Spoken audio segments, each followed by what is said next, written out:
West Palm Beach, Florida. Jeremy Hellickson went out to bullpen mound number 1 around 10 a.m. Monday as part starting pitcher, part guinea pig. Hellickson was paired with catcher Spencer Kieboom. A meeting with a small group from Major League Baseball made the basic bullpen session unlike any other they have experienced. Both Hellickson and Kieboom strapped what looked like white Apple Watches onto their left wrists.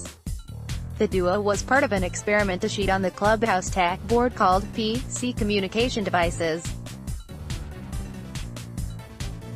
The idea is to use electronics to foil sign stealing and increase pace of game. Monday's initial dalliance with the idea showed how far it is from being executed in the future. The watches are intended to allow catchers to call a pitch digitally. Another option is a larger rectangular device which emulates a quarterback's play sheet. Kieboom and Hellickson embraced trying the idea, smiling at the devices, and making jokes about possible hacker interference. Kieboom shuffled to the plate and crouched. He pressed the watch-like device on his left wrist with dots aligned in a 3x3 format. A curveball away to a right-handed hitter, for instance, would cause it to blink in the lower left corner of Hellickson's device. Hellickson stood on the rubber then looked at his wrist. "Didn't come through," he said. After a bit of guidance and new attempts, it worked. Kieboom tapped. Hellickson glanced, nodded and delivered. In the end, both were skeptical of the device's baseball future. "It's not practical at all," Hellickson told NBC Sports Washington. "I appreciate what people are thinking," Kieboom told NBC Sports Washington. "I appreciate the want and need to address any kind of issues. I don't necessarily, these are the first times I've seen anything like this.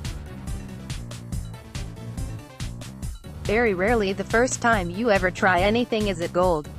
Problems with the idea ranged from who initiates the pitch call. Hellickson could only receive the info, not send it, to lights on the watch being a tell in the evening. In general, baseball, and its players, are resistant to change, which will always be a hurdle. MLB stressed this process is in its earliest test and discuss stages. The meetings this spring have been exploratory in nature, an MLB spokesperson said. "It has been helpful to show concepts to on-field personnel and to gather their feedback. We aim to be proactive in the technology space now and frequently look at new technologies that may or may not come to fruition. Technology has recently mixed with old-school ways of sign and information stealing. Runners on second base still pose a threat, as always. A stadium filled with cameras and cell phones presents a new one." Hellickson is adamant the watch experiment is not an answer to the problem. He's also among those who hold only modest concern about on-field sign stealing. "I feel like it's part of the game," Hellickson said. "It's trying to mess with the runners out there. I don't think there's too much sign stealing going on in the game to make it this big of a deal. But if they do want to do that, the watch isn't going to be the answer." Hellickson also argued attempts to steal signs can work both ways.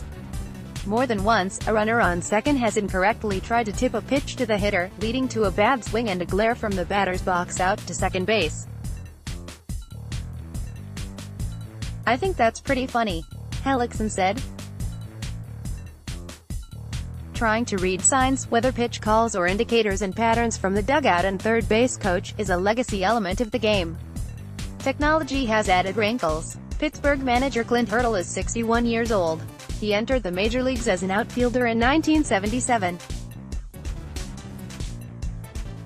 "There's much more exposure to your signs than ever before," Hurdle said.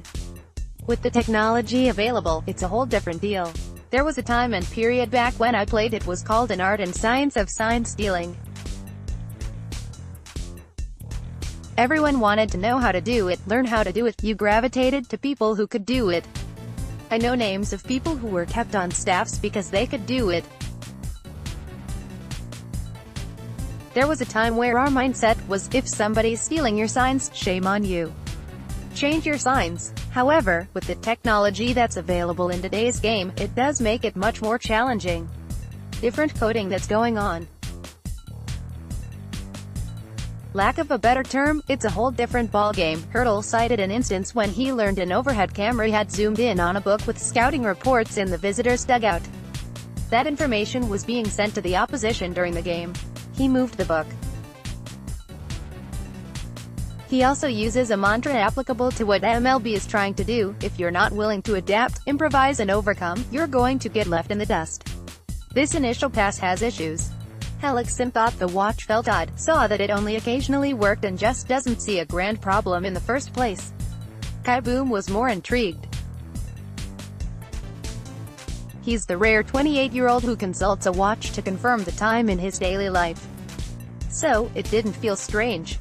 It was just different, and not ready. I don't see anything changing like that in the near future, Kieboom said. That would be fine with Hellickson. Honestly, I hope I'm out of the game when they bring that in. Hellickson said, "It's too much more Nationals news."